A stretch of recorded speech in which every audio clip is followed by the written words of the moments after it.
I also feel that, if my children are in school and a madman with a gun comes to a school to kill people, unfortunately, a psychologist is not going to be able to just talk him out of it. That is not a good way to protect kids. But again, we enjoy... Do you think the students should be armed? I think children should be trained with firearms. I definitely do. I think that's very important so that they understand the So they could repel someone who comes in. That's not what I said. I said I believe children should be trained with firearms so they understand how to use them and understand the safety. So I want to be clear about your position. There are 50 states that now ban private militias on the theory that people don't have a right to take up arms against the government. You agree with that? Mr. Raskins, I believe we're talking about due process rights. I'm not sure how we're onto this about private... We're talking about the Second Amendment. Yes, we're talking about the Second Amendment. That's right. I think you mentioned abortion a moment ago, but if we could stick to guns for a second. Well, abortion kills babies, innocent. We're talking about kids being killed. Okay, good. Abortion kills innocent children. All right, I got your... They can't protect themselves at all from this horrific procedure. Sounds like you want to arm them. But in any event, my question is about militias. That's impossible, Mr. Raskins. I just found something that said, you're quoted as saying in talking to Real America's Voice that whereas January 6th was just a riot at the Capitol, and if you think what our Declaration of Independence says, it says to overthrow tyrants.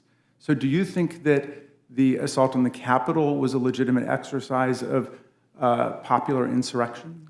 Oh, Mr. Raskins, I know it's early in the morning, but this is the Rules Committee. This isn't your Trump derangement committee that you call the January 6th committee.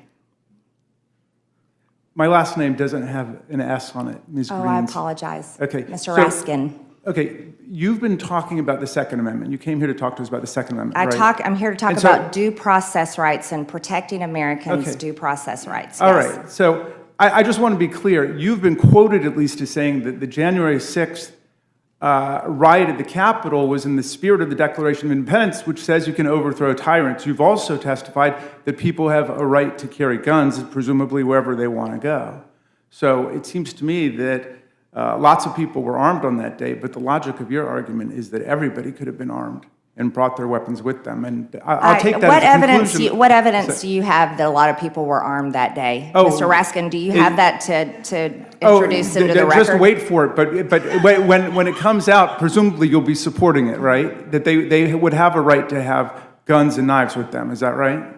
Mster Raskin. Is that your position? No, Mr. Raskin. No, I'm going to ask the questions here because this is the Rules Committee. You're not a member of the Rules Committee, Ms. Greene. Are you? Are you a member of the Rules Committee? I'm a witness here at the Rules Committee. Okay, so let me just ask you a question. That is talking about due process rights, not your lies about January 6th, about President Trump and others. Okay, I never mentioned him. You've brought him up. All right, I think your position has become clear. You think the Declaration of Independence says overthrow tyrants, that endows the people. That's well, that's a quote from you. No, you're twisting words in an article. Tell us what is your position. I'm used to that. I just ask why we not talk over each other.